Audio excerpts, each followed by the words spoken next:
overview of Virgo Sun, Virgo Moon, and Virgo Ascendant. Virgo, you have been feeling like run away from home. You are overwhelmed with stuff. And maybe underwhelmed is another way to put it. Maybe you just want more. Maybe you need more. Maybe you're just feeling stuck. Okay?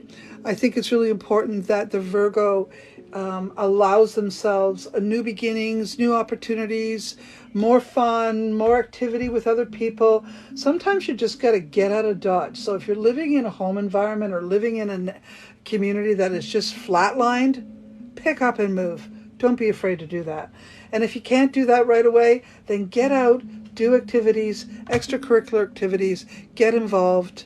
So just be mindful of your activities or lack of activities, Virgo.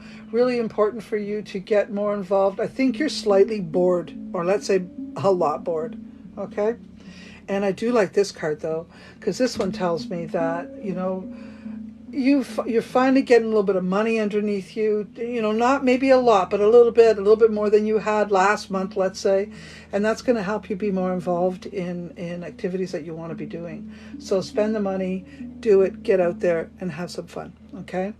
Although I do see some bad news or maybe you're in a love affair that isn't going in the direction that you want it to, or someone in your love affair has had a bad situation that obviously did not take them into a direction that they wanted to go in, one or the other. Either way, it may cause some emotional breakdown or emotional damage, and you may be very involved in helping pick that soul back up. Okay, so don't be afraid to, you know, drag them out with you if you can, or if they're the cause of your problem, don't be afraid to leave them behind. Okay, but I can say that with the Ten of Pentacles, if you're thinking of a new home, this is a fantastic card to look at. If you're thinking of a new community, absolutely awesome card to help you get there. And I would say maybe the next move or the next thing that you do is going to be a pivotal in the next stages of your life. And I think it's going to be really super good and long-term awesome. Okay? So let's look at also your money.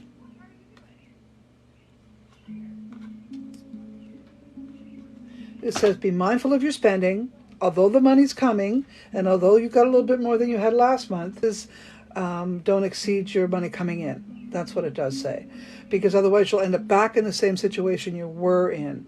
Okay, so try to do activities or go places that don't cost a lot of money, especially when you got to start going out. When you got to drive nowadays, we've got to really worry about how much gas we're putting in our car and how much that's going to cost us.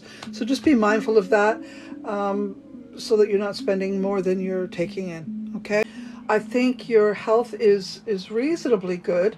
However, it does look like you're extending yourself a lot. So there's an awful lot on your plate. So you go from one thing to another. So I don't see enough relaxed time. I don't see enough chill out time. I don't see enough zen. I don't see enough of you doing what you want to do for you, because there's all these activities that you got to do for the house, for the job, for the kids, for the lover, for the mother, all of that. So it does tell me to tell you to take some time out for you, because that'll really be beneficial long-term for your health, because you don't want to get yourself in a position where you're stressed out. Okay? All right, so I'm now looking at love for Virgo. No. Your love is giving you a headache. Your love is driving you crazy. Your love is not really being your love. So we're going to do about that. We're going to do about that. You may have to walk away from a situation that is not drawing the best from you or providing the best for you. So I'm sorry to tell you that, Virgo, Sun, Moon, and Ascendant. Yeah, you're going to have to check in with your heart and see if the love that you're involved in is actually what you want. If you're not involved in a relationship, you have to check in with yourself and ask yourself why you are not involved in a relationship. What's stopping you from getting involved? And deal with that, address that issue.